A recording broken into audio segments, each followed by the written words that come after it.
إن الحمد لله الذي هدانا لهذا وما كنا لنهتدي لولا أن هدانا الله أصلي وأسلم على خاتم الأنبياء والمرسلين وعلى آله وصحابته أجمعين أما بعد رب اشرح لي صدري ويسر لي أمري واحلل عقدة من لساني يفقه قولي يا أيها الذين آمنوا اتقوا الله حق تقاته ولا تموتن إلا وأنتم مسلمون.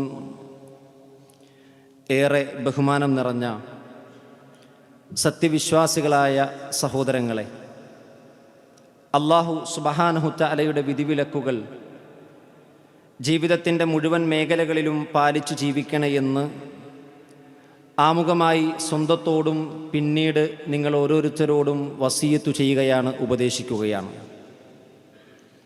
അല്ലാഹു സുബ്ഹാനഹു തആല ഈ ദുനിയാവിൽ നമുക്ക് നൽകിയ സൗഭാഗ്യങ്ങളിൽപ്പെട്ടതാണ് നാം ഓരോരുത്തരും സമാധാനത്തോടെ വസിക്കുന്ന നമ്മുടെ വീട്. നബി സല്ലല്ലാഹു അലൈഹി വസല്ലമ 4 സൗഭാഗ്യങ്ങളെ എണ്ണിപ്പറഞ്ഞു. അർബഉ മിനസ് സഅദ, 4 സൗഭാഗ്യങ്ങൾ. അതിലൊന്ന് പ്രവാചകൻ പറഞ്ഞത് വിശാലമായൊരു പാർപ്പിടമാണ്. കേവലം ഒരു സൗഭാഗ്യം എന്നതിനപ്പുറം നമുക്ക് സമാധാനത്തോടെ ചെന്നണയാൻ, അതേപോലെ തന്നെ ആശ്വാസത്തിൻ്റെയും സ്നേഹബന്ധത്തിൻ്റെയും ഇടമാണ് നമ്മുടെ വീടുകൾ. അതൊരിക്കലും യാദൃച്ഛികമായി സംഭവിക്കുന്ന ഒന്നല്ല, മറിച്ച് അല്ലാഹു സുബ്ഹാനഹു തആല നമുക്കുണ്ടാക്കി തന്നൊരു അനുഗ്രഹമാണ്. നോക്കൂ, നിങ്ങൾ ദീർഘദൂരം യാത്ര കഴിഞ്ഞ് നമ്മുടെ വീട്ടിലേക്ക് മടങ്ങി വരുമ്പോൾ നമ്മുടെ മനസ്സിലെ മാനസികാവസ്ഥ എന്താണ്, നമ്മുടെ ചിന്ത എന്താണ്? വീട്ടിലേക്കൊന്ന് ചെന്നിട്ട് വേണം നടുവ് നിവർത്തിയൊന്ന് കിടക്കാൻ, ഒന്ന് നന്നായി ഉറങ്ങണം. പ്രവാസികളായ നാം ഓരോരുത്തരും വർഷത്തിൽ 1 മാസം കിട്ടുന്ന ലീവ്, അതിന് നാട്ടിലേക്ക് എത്തുമ്പോൾ നമ്മുടെ മനസ്സിലുണ്ടാകുന്ന സന്തോഷം എത്രയാണ്, നമ്മുടെ ഹൃദയത്തിൽ വരുന്ന ആവേശം എത്രയാണ്. നമ്മളെ സ്നേഹിക്കുന്ന ഭാര്യയെ 1 കൊല്ലത്തിന് ശേഷം കാണുകയാണ്, അതല്ലെങ്കിൽ നീണ്ട ഒരു കാലത്തിന് ശേഷം നമ്മൾ കണ്ടുമുട്ടുകയാണ്. കണ്ണിന് കൺകുളിർമ നൽകുന്ന മക്കൾ, നമ്മളെ സ്നേഹിക്കുന്ന, നമുക്ക് വേണ്ടി പ്രാർത്ഥിക്കുന്ന നമ്മുടെ ഉമ്മയും വാപ്പയുമുള്ള വീട്. അങ്ങനെ എന്തുകൊണ്ടും സമാധാനം നൽകുന്ന ഒരു ഭവനം അല്ലാഹു സുബ്ഹാനഹു തആല നമുക്ക് നൽകിയിട്ടുണ്ടെങ്കിൽ അത് വലിയ അനുഗ്രഹമാണെന്ന് അല്ലാഹു നമ്മെ പഠിപ്പിക്കുകയാണ്. വിശുദ്ധ ഖുർആൻ പറയുന്നുണ്ട്, വല്ലാഹു ജഅല ലക്കും മിൻ ബുയൂതികും സകന, നിങ്ങളുടെ വീടുകളെ അല്ലാഹു നിങ്ങൾക്ക് വിശ്രമത്തിൻ്റെ കേന്ദ്രമാക്കിയിരിക്കുന്നു, സമാധാനത്തിൻ്റെ ഇടമാക്കിയിരിക്കുന്നു. നോക്കൂ, എത്രയോ വലിയ വീടുകൾ, എത്രയോ വലിയ കൊട്ടാര സമാനമായ വീടുകൾ പണിതവരുണ്ട്.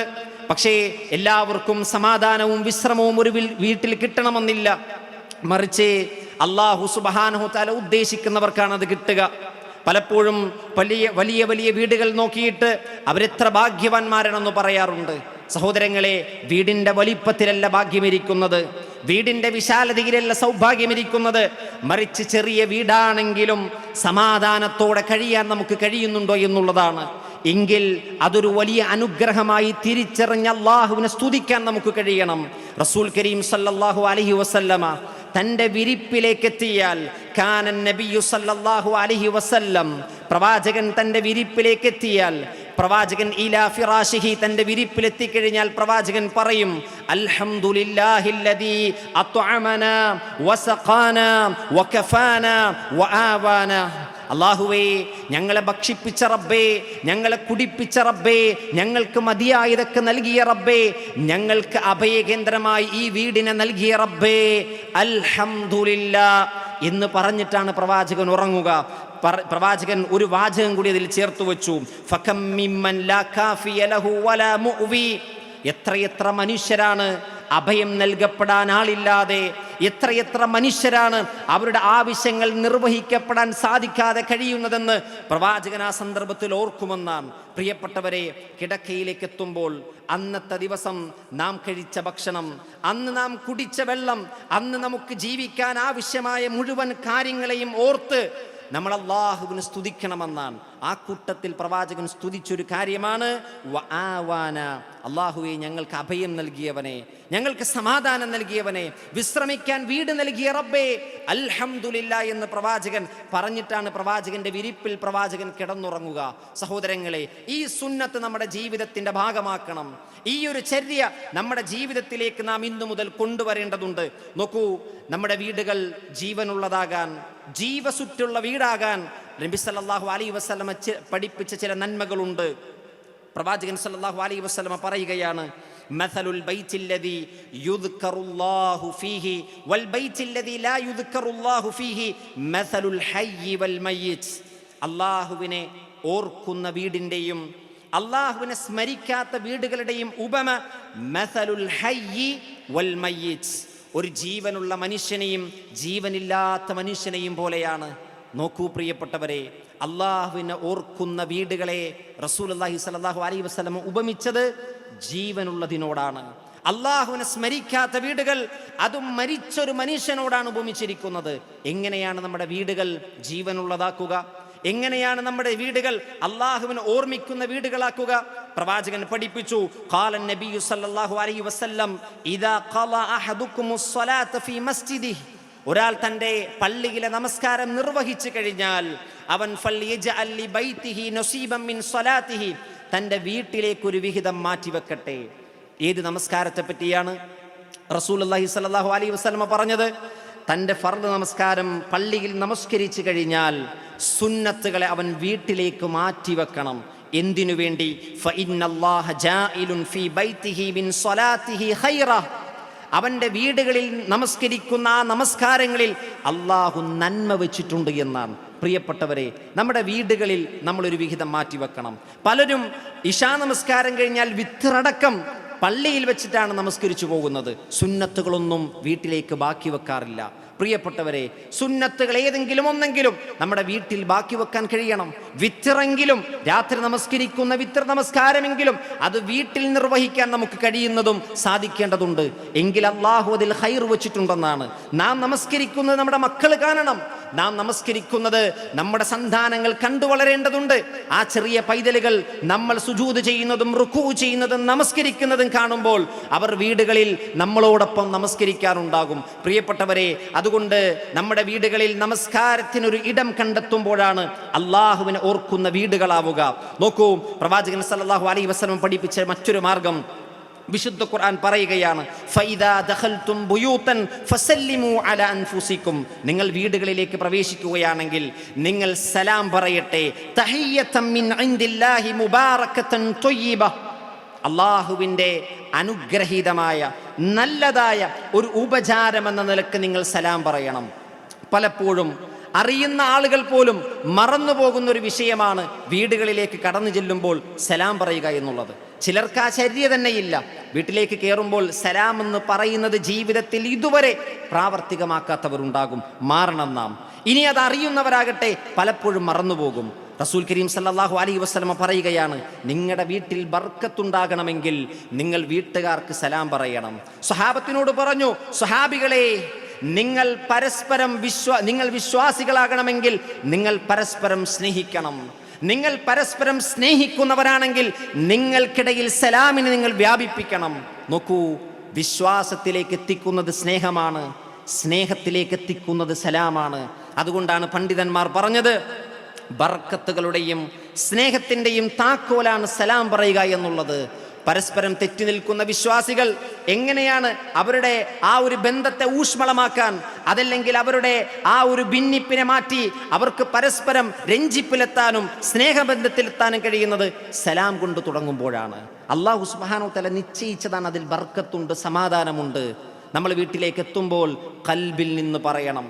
പലപ്പോഴും ആളുകൾ ഒരു മെഷീനറി പ്രോസസ്സ് പോലെ, ഒരു സ്ഥിരമായി ചെയ്തുകൊണ്ടിരിക്കുന്ന ആദത്ത് പോലെ അസ്സലാമു അലൈക്കും അല്ല, അത് ഹൃദയത്തിൽ നിന്ന് പറയേണ്ടതാണ്. അസ്സലാമു അലൈക്കും എന്ന് പറയുമ്പോൾ അത് പ്രാർത്ഥനയാണ്. എൻ്റെ കുടുംബത്തിന് സമാധാനമുണ്ടാകണം. വീട്ടിലേക്ക് എത്തുമ്പോൾ ഭാര്യയിൽ നിന്ന് ഞാൻ പ്രതീക്ഷിക്കുന്നത് സ്വസ്ഥതയും സമാധാനവുമാണ്. എൻ്റെ മക്കളിൽ നിന്ന് ഞാൻ പ്രതീക്ഷിക്കുന്നത് കൺകുളിർമയാണ്. ഞങ്ങൾ കൂടുമ്പോൾ ഇമ്പമുണ്ടാകണം, കൂടുമ്പോൾ പ്രകമ്പനമുണ്ടാകരുത്. അതുകൊണ്ട് എൻ്റെ കുടുംബത്തിൽ സമാധാനമുണ്ടാകണം, ബറക്കത്തുണ്ടാകണം, കാരുണ്യമുണ്ടാകണം എന്ന നെയ്യത്തിൽ നമ്മൾ മനസ്സിൽ തട്ടിക്കൊണ്ട് നമ്മുടെ കുടുംബത്തിന് സലാം പറയണം. വീട്ടിലേക്ക് എത്തുമ്പോൾ മക്കൾക്ക് സലാം പറയണം. മക്കളോടൊപ്പം ഒരുമിച്ചാണ് കയറുന്നതെങ്കിൽ അവർക്ക് സലാം പറഞ്ഞവരെ പഠിപ്പിച്ചു കൊടുക്കണം. പിറ്റത്തെ ദിവസം നമ്മൾ പറഞ്ഞു കൊടുക്കേണ്ട, അവർ തന്നെ സലാം ചെല്ലും. സഹോദരങ്ങൾ, ഇതൊക്കെ നമ്മൾ നമ്മുടെ വീട്ടിൽ അള്ളാഹുവിനെ സ്മരിക്കുന്ന വീടാക്കാനുള്ള മാർഗങ്ങളാണ്. എങ്കിലാണ് അത് ജീവനുള്ള ഒരു വീടായി മാറിത്തീരുക. മറ്റൊന്ന് പ്രവാചകൻ സല്ലല്ലാഹു അലൈഹി വസല്ലമ പഠിപ്പിച്ചത് റിഫ്ഖ് ഉണ്ടാകണം. പലപ്പോഴും ഒരുപാട് കർമ്മങ്ങൾ നമ്മുടെ ജീവിതത്തിലുണ്ട്, നമസ്കാരമുണ്ട്, നോമ്പുണ്ട്, അങ്ങനെ ഒരുപാട് നന്മകൾ നമ്മൾ ചെയ്യുന്നുണ്ട്. എന്നിട്ടും നമ്മുടെ വീട്ടിൽ സമാധാനമില്ല. നമ്മുടെ വീട്ടിൽ പരസ്പരം വഴക്കുകളാണ്. അതിൻ്റെ ഏറ്റവും പ്രധാന കാരണം നമ്മുടെ ഭാര്യമാർക്ക് അല്ലെങ്കിൽ നമ്മുടെ മക്കൾക്ക് എല്ലാം ചെയ്തു കൊടുത്തു ഞാൻ, എന്നിട്ടും വീട്ടിൽ ചെന്നാൽ എപ്പോഴും സ്വസ്ഥതക്കേടാണ് എന്ന് പറയുന്ന ഒരുപാട് പുരുഷന്മാരുണ്ട്, ഒരുപാട് യുവാക്കളുണ്ട്. നബി സല്ലല്ലാഹു അലൈഹി വസല്ലമ പറയുകയാണ്, ഇദാ അറാദല്ലാഹു ബിഅഹ്ലി ബൈത്തിൻ ഖൈറ, ഒരു കുടുംബത്തിന് അല്ലാഹു ഖൈർ നൽകാൻ ഉദ്ദേശിച്ചാൽ അദ്ഖല അലൈഹിമുർ റിഫ്ഖ്, അല്ലാഹു അവരിൽ സൗമ്യമായ പെരുമാറ്റം ഇട്ടുകൊടുക്കുമെന്നാണ്. സുബ്ഹാനല്ലാഹ്. ആലോചിച്ചു നോക്കൂ, നമ്മുടെ കുടുംബങ്ങൾ നല്ല ബന്ധങ്ങളിലൂടെ പോകാൻ കഴിയണമെങ്കിൽ നമ്മൾ സൗമ്യതയോടെ പെരുമാറണം. നമ്മളുടെ ഭാര്യയോട് നമ്മൾ റിഫ്ഖ് കാണിക്കണം, ലുത്ഫ് കാണിക്കണം, നമ്മുടെ മക്കളോട് ലുത്ഫ് കാണിക്കണം. നോക്കൂ പ്രിയപ്പെട്ടവരെ, നമ്മളെ ആശ്രയിച്ച് ജീവിക്കുന്നവളാണ് നമ്മുടെ ഭാര്യ, നമ്മളെ പ്രതീക്ഷിച്ചു വന്നവളാണ് നമ്മുടെ ഭാര്യ, നമ്മളിൽ നിന്ന് നന്മ കിട്ടുമെന്ന് പ്രതീക്ഷിക്കുന്നവരാണ് നമ്മുടെ മക്കൾ. പക്ഷേ വീട്ടിൽ വരുമ്പോൾ മുഖം വീർപ്പിച്ചിരിക്കുന്ന, എപ്പോഴും ദേഷ്യപ്പെടുന്ന, ഏത് കാര്യത്തിനും മൂക്കത്ത് ശുണ്ടിയായി നടക്കുന്ന ഒരു പുരുഷനാകരുത് നമ്മൾ, പരുഷ സ്വഭാവക്കാരനാകരുത് നമ്മൾ. മറിച്ച് നമ്മൾ ആരെയാണ് ആശ്രയിച്ച് ജീവിക്കുന്നത്? റഹ്മാനായ റബ്ബിനെ ആശ്രയിച്ച് ജീവിക്കുന്നവനാണ് നാം. അതുകൊണ്ട് തന്നെ നമ്മൾ അള്ളാഹുവിനെ ആശ്രയിക്കുന്നുണ്ടെങ്കിൽ അള്ളാഹു നമ്മളോട് ലത്തീഫാകാൻ, അള്ളാഹു നമ്മളോട് റിഫ്ഖ് കാണിക്കാൻ നമ്മൾ ആഗ്രഹിക്കുന്നുണ്ട്. എങ്കിൽ പിന്നെ നമ്മളെ ആശ്രയിച്ച് ജീവിക്കുന്ന നമ്മുടെ ഭാര്യയും മക്കളും അത് ആഗ്രഹിക്കില്ലേ പ്രിയപ്പെട്ടവരെ? തീർച്ചയായും ആഗ്രഹിക്കും. പ്രിയപ്പെട്ടവരെ, നമ്മുടെ ഭാര്യയോട് നമ്മൾ സൗമ്യമായി പെരുമാറി നോക്കൂ. അവൾക്ക് വേറൊന്നും വാങ്ങിക്കൊടുത്തിട്ടില്ലെങ്കിലും, അവൾക്ക് മറ്റൊരു ചെലവും ചെയ്തു കൊടുത്തിട്ടില്ലെങ്കിലും നമ്മളിൽ നിന്നുണ്ടാകുന്ന ആ സൗമ്യമായ പെരുമാറ്റം, അതാണ് ഭാര്യയ്ക്ക് വേണ്ടത്, അതാണ് മക്കൾക്ക് വേണ്ടത്. അതിലൂടെയാണ് നല്ലൊരു കുടുംബത്തെ വാർത്തെടുക്കാൻ കഴിയുക. അതുകൊണ്ട് വീടിൻ്റെ അകത്തളങ്ങളിൽ റിഫ്ഖിനെ നിറക്കാൻ കഴിയണം.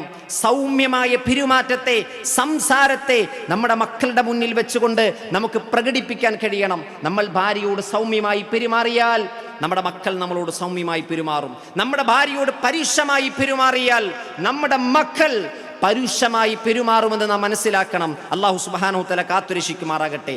അതോടൊപ്പം തന്നെ നമ്മളെ ആശ്രയിക്കുന്ന നമ്മുടെ ഭാര്യയെയും മക്കളെയും അവഗണിക്കരുത്. നമ്മൾ എങ്ങനെയാണ് അവഗണിക്കുക? അവർക്ക് ചെലവിന് കൊടുക്കാതിരിക്കുക എന്നതല്ല കൊണ്ട് ഉദ്ദേശിക്കുന്നത്, മറിച്ച് അവർക്ക് വേണ്ടിയുള്ള സമയം നമ്മൾ പാഴാക്കി കളയരുത്. പ്രത്യേകിച്ച് പ്രവാസികൾ, ഇവിടെ കുടുംബവുമായി ജീവിക്കുന്നവരോടാണ് എനിക്ക് ആദ്യം പറയാനുള്ളത്. പലരും രാവിലെ സൂര്യൻ ഉദിക്കുന്നതിന് മുമ്പേ വീട് വിട്ടിറങ്ങും. പിന്നെ തിരിച്ചു വരുന്നത് മക്കൾ അവരുടെ ഉറക്കത്തിൻ്റെ പാതി കഴിയുമ്പോഴായിരിക്കും. അങ്ങനെ മക്കൾക്കുള്ള സമയം നഷ്ടപ്പെടുന്നു, ഭാര്യയ്ക്ക് വേണ്ടി മാറ്റിവെക്കേണ്ട സമയം നഷ്ടപ്പെടുന്നു. പ്രിയപ്പെട്ടവർ, ഇത് അവഗണനയാണ്. നമ്മൾ ജീവിക്കുന്നത് ആർക്കു വേണ്ടിയാണ് എന്ന് ഇടയ്ക്കിടയ്ക്ക് നമ്മുടെ മനസ്സിനോട് നമ്മൾ ചോദിക്കണം. ഞാൻ രാവിലെ പോകുന്നു, ജോലിയെടുക്കുന്നു, ദിർഹമുകൾ സമ്പാദിക്കുന്നു, തിരിച്ച് രാത്രി വീട്ടിൽ വരുന്നു, മക്കൾ ഉറങ്ങിപ്പോയിട്ടുണ്ട്, ഭാര്യയോടുള്ള കടമകൾ നിർവഹിക്കാൻ കഴിഞ്ഞിട്ടില്ല, എങ്കിൽ പിന്നെ ഞാൻ ആർക്കു വേണ്ടിയാണ് ജീവിക്കുന്നത്? ഈ ചോദ്യം ഞാൻ എന്നോടും നിങ്ങൾ നിങ്ങളോടും ചോദിക്കേണ്ടതാണ്. അതോടൊപ്പം തന്നെ പ്രവാസികളായി കുടുംബത്തെ വിട്ട് ഈ നാട്ടിൽ ജീവിക്കുന്ന ആളുകൾ അവരുടെ മക്കൾക്കും കുടുംബത്തിനും ഭാര്യയ്ക്കും വേണ്ടി ഒരു സമയം സംസാരിക്കാനും വിശേഷങ്ങൾ തിരക്കാനും സമയം മാറ്റിവെക്കണം. പ്രവാചകൻ സല്ലല്ലാഹു അലൈഹി വസല്ലമ പറയുകയാണ്, കഫാ ബിൽ മർഇ ഇസ്മൻ അൻ യുളയ്യ മൻ യഊൽ, നമ്മളെ ആശ്രയിച്ച് ജീവിക്കുന്നവരെ അവഗണിക്കുക എന്നത് ഒരാൾ പാപിയാകാൻ കാരണമാകുന്നതാണ്. അപ്പോൾ നമ്മൾ വീട്ടിലെത്തിക്കഴിഞ്ഞാൽ പല ആളുകളുടെ ഒരു സ്വഭാവമാണ്, വീട്ടിലെത്തിയാൽ കുറച്ചുകൂടി ഫോൺ അമിതമായി നോക്കും, അല്ലേ? ഭാര്യയ്ക്ക് വേണ്ടി മാറ്റിവെക്കേണ്ട സമയം ഫോണിന് വേണ്ടി മാറ്റിവെക്കുന്നു. അതേപോലെ തന്നെ മക്കൾക്ക് വേണ്ടി മാറ്റിവെക്കേണ്ട സമയം മൊബൈൽ ഫോണിന് വേണ്ടി മാറ്റിവെക്കുന്നു, സോഷ്യൽ മീഡിയയ്ക്ക് വേണ്ടി മാറ്റിവെക്കുന്നു. പ്രിയപ്പെട്ടവരെ, വീട്ടിലെത്തിയാൽ ഭാര്യയോടൊപ്പം സംസാരിക്കാൻ നമ്മൾ ഇരിക്കണം, മക്കളോടൊപ്പം സഹവസിക്കാൻ നമ്മൾ ഇരിക്കണം, മക്കളോടൊപ്പം കളിക്കണം, ചിരിക്കണം. അതല്ലാതെ നമ്മൾ അവർക്ക് വേണ്ട സമയത്തെ അപഹരിക്കരുത് എന്നാണ് ഈ സന്ദർഭത്തിൽ ഉണർത്താനുള്ളത്. അതോടൊപ്പം തന്നെ നമ്മുടെ വീട്ടിലെ ചിലവുകൾ, വീട്ടിൽ ബർക്കത്തുണ്ടാകാനുള്ള മറ്റൊരു മാർഗമാണ് വീട്ടിൽ ചിലവുകൾ അത് കുറക്കണം. പ്രത്യേകിച്ച് കല്യാണ ചിലവുകൾ എടുത്തു പറയേണ്ട ഒന്നാണ്. ഇന്ന് യുവാക്കൾക്ക് കല്യാണമെന്ന് കേൾക്കുമ്പോൾ അവരുടെ മുന്നിൽ ഒരു ബാലികേറാമല എന്ന് പറയുന്നത് പോലെയാണ്. അതായത് ഒരിക്കലും സാധിക്കാത്ത ഒന്നായി, അതൊരു വലിയ ടാസ്ക് ആയിട്ടാണ് പലരും കാണുന്നത്. പ്രത്യേകിച്ച് മാതാപിതാക്കളോടാണ് എനിക്ക് പറയാനുള്ളത്, കല്യാണം വളരെ ലളിതമാണ് എന്നവർക്ക് ബോധ്യപ്പെടുത്തി കൊടുക്കണം. വളരെ ലളിതമാണെന്ന്. നമ്മുടെ നാടുകളിൽ ഒരു കല്യാണം എന്ന് പറഞ്ഞാൽ ഒരാഴ്ചയാണ്, അല്ലേ? എന്തെല്ലാം ഫംഗ്ഷനുകളാണ്. അത് നടത്തിയിട്ടില്ലെങ്കിൽ എൻ്റെ സ്റ്റാറ്റസിന് പോരാ, എൻ്റെ സ്റ്റാറ്റസിന് ചേരൂല എന്ന് ചില ആളുകൾ ചിന്തിക്കുകയാണ്. പ്രിയപ്പെട്ടവരെ, നമ്മുടെ കുടുംബത്തിൽ, നമ്മുടെ വീടുകളിൽ അല്ലാഹു സുബ്ഹാനഹു തആല ബർക്കത്ത് നിശ്ചയിക്കുന്നൊരു വിഷയമാണ് നമ്മുടെ ജീവിത ചെലവുകൾ കുറക്കുക എന്നുള്ളത്. നോക്കൂ, പ്രവാചകൻ സല്ലല്ലാഹു അലൈഹി വസല്ലം പറയുന്നുണ്ട്, ഒരു നല്ല സ്ത്രീയുടെ ലക്ഷണം, അനുഗ്രഹീതയായ ഒരു സ്ത്രീയുടെ ലക്ഷണം എന്ന് പറയുന്നത് ഇന്ന മിൻ യുഅ്മിനുൽ മർഅ തൈസീരി ഖിത്ബതിഹാ വ തൈസീരി സദാഖിഹാ. വിവാഹ നിശ്ചയം എളുപ്പമാക്കലും അവൾ മഹർ നിശ്ചയിച്ചു കൊടുക്കുന്നത് എളുപ്പമാക്കുന്നതും ആ സ്ത്രീയുടെ അനുഗ്രഹത്തിൽപ്പെട്ടതാണ്. വിവാഹ നിശ്ചയം വളരെ വേഗത്തിൽ എളുപ്പത്തിലാക്കുക, അതേപോലെ തന്നെ മഹർ വളരെ ലളിതമാക്കിയാൽ ആ പെണ്ണിൻ്റെ അനുഗ്രഹത്തിൽപ്പെട്ടതാണെന്നാണ് റസൂലുള്ളാഹി സ്വല്ലല്ലാഹി അലൈഹി വസല്ലം പറഞ്ഞത്. അപ്പോൾ ഇതൊക്കെ പ്രവാചകൻ നമുക്ക് പഠിപ്പിച്ചെന്നത് നമ്മുടെ വീട്ടിൻ്റെ ഉള്ളിൽ ഒരു മയ്യത്ത് പോലെയാകരുത് നമ്മൾ. നിങ്ങൾ ശ്രദ്ധിച്ചിട്ടുണ്ടോ? വലിയ ആഡംബര കല്യാണങ്ങൾ നടത്തി, വലിയ ദൂർത്തൊക്കെ നടത്തി, അവസാനം അതിൻ്റെ പര്യവസാനം എത്തുന്നത് അവർ തമ്മിൽ പിരിഞ്ഞു എന്നാണ്. എന്തൊക്കെ കാട്ടിക്കൂട്ടലുകളായിരുന്നു. സേവ് ദ ഡേറ്റ് മുതൽ, അല്ലെ, സേവ് ദ ഡേറ്റ് മുതൽ ഏതെങ്കിലും കായലിൻ്റെയും കടലിൻ്റെയും തീരത്ത് നിന്ന് കല്യാണം കഴിഞ്ഞ് പിന്നെയും ഫോട്ടോഷൂട്ടുകൾ നടത്തുന്നവർ, അവസാനം വരുന്ന വാർത്ത അവർ വേർപിരിഞ്ഞു എന്നാണ്. പ്രിയപ്പെട്ടവരെ, വളരെ ലളിതമായ ഒരു കല്യാണം നടത്തി നോക്കൂ. അള്ളാഹു ആ കുട്ടികളുടെ, വധൂവരന്മാരുടെ ജീവിതത്തിൽ അള്ളാഹു ബർക്കത്ത് നൽകും. ഞാനിത് പറയുന്നത് യുവാക്കളോടല്ല, യുവതികളോടല്ല, അവരുടെ മാതാപിതാക്കളോടാണ്. അവരാണ് അതിന് നേതൃത്വം നൽകേണ്ടത്. കാരണം ഇന്ന് ഈ ആഡംബര കല്യാണങ്ങൾക്ക് ചുക്കാൻ പിടിക്കുന്നത് വീട്ടിലെ ഉമ്മമാരാണ്. അവരാണത് നിയന്ത്രിക്കേണ്ടത്. വീട്ടിലെ വാപ്പമാരാണ്, അവരാണ് നിയന്ത്രിക്കേണ്ടത്. അതുകൊണ്ട് പ്രിയപ്പെട്ടവരെ, വളരെ ലളിതമായ ഒരു കല്യാണമാണ് റസൂലുള്ളാഹി സ്വല്ലല്ലാഹു അലൈഹി വസല്ലമ നമുക്ക് മാതൃക കാണിച്ചു തന്നിട്ടുള്ളത്. ഇതുപോലെ എല്ലാ കാര്യത്തിലും വീടുമായി ബന്ധപ്പെട്ട്, കുടുംബവുമായി ബന്ധപ്പെട്ട കാര്യങ്ങളിൽ നബി സല്ലല്ലാഹു അലൈഹി വസല്ലമ വരച്ച് കാണിച്ചു തന്ന വഴിയിലൂടെ നമുക്ക് സഞ്ചരിക്കാൻ കഴിയണം. അള്ളാഹു തൃപ്തിപ്പെട്ട മാർഗത്തിലൂടെ മുന്നോട്ട് പോകാൻ കഴിയണം. അള്ളാഹു സുബ്ഹാനഹു തആല അതിനുള്ള തൗഫീഖും ഈമാനും നമുക്ക് പ്രദാനം ചെയ്യുമാറാകട്ടെ. അൽഹംദുലില്ലാഹ്, അൽഹംദുലില്ലാഹി വഹ്ദഹു വസ്സലാത്തു വസ്സലാമു അലാ മൻ ലാ നബിയ്യ ബഅദഹു. അള്ളാഹുവിനെ സൂക്ഷിച്ച് ജീവിക്കണേ എന്ന് ഒരിക്കൽ കൂടി ഉണർത്തുകയാണ്, വസിയത്ത് ചെയ്യുകയാണ്. നമ്മുടെ വീടിൻ്റെ അലങ്കാരങ്ങളാണ് നമ്മുടെ മക്കൾ. മാതാപിതാക്കളുടെ കൺകുളിർമയാണ്. മക്കളില്ലാത്ത വീടുകൾ നാം കയറി ചെന്നാൽ നമുക്ക് കാണാൻ കഴിയും, ഒരു ഉറങ്ങിയ വീട് പോലെയാണ്. മക്കളുള്ള വീടുകൾ ആനന്ദത്തിൻ്റെയും സന്തോഷത്തിൻ്റെയും ഭവനങ്ങളാണ്.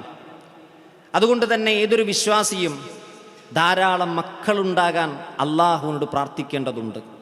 മഹാനായ സക്കരിയ അലൈഹിസ്സലാത്തു വസ്സലാം കിളവനായി, തൻ്റെ തൊലികൾ ചുക്കിച്ചുളുങ്ങി, വായിലെ പല്ലുകൾ കുഴിയുന്ന, മുടിക്ക് നരബാധിക്കുന്ന, എല്ലുകൾ ക്ഷയിക്കുന്ന അവസ്ഥയിൽ നിദാഅൻ ഖഫിയ എന്നാണ് ഖുർആൻ പ്രയോഗിച്ച പ്രയോഗം.